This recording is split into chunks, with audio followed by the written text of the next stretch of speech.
Bonjour à tous, voici la vidéo pour préparer la séquence A1 et principalement on va revenir sur les 6 critères de divisibilité que vous avez appris en 6e et en 5e.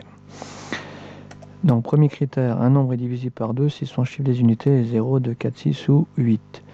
Donc par exemple, 3586 est divisible par 2. Pourquoi? Tout simplement parce que son chiffre des unités est 6. Donc le critère indique bien que le nombre 3586 est divisible par 2.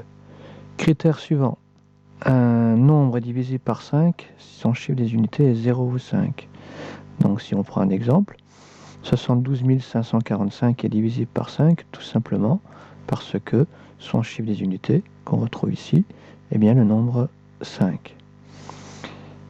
Critère suivant. Un nombre est divisible par 10 si son chiffre des unités est 0.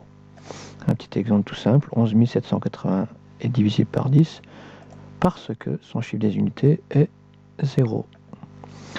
Un petit peu plus compliqué, donc on a deux critères en un. Un nombre est divisible par 3 si on ajoute les chiffres qui le composent et on trouve un résultat dans la table du 3.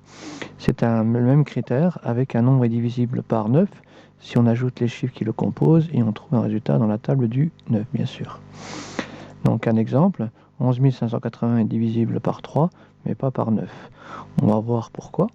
Donc on doit additionner tous les chiffres qui le composent. Donc 1 plus 1 plus 5 plus 8, ça nous fait exactement 15.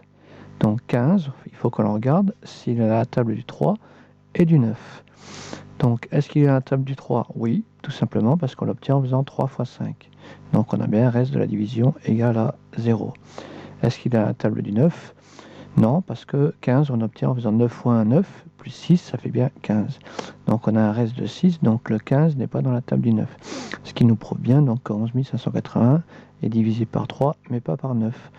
Voilà notre petite vidéo sur les critères de visibilité. À très vite.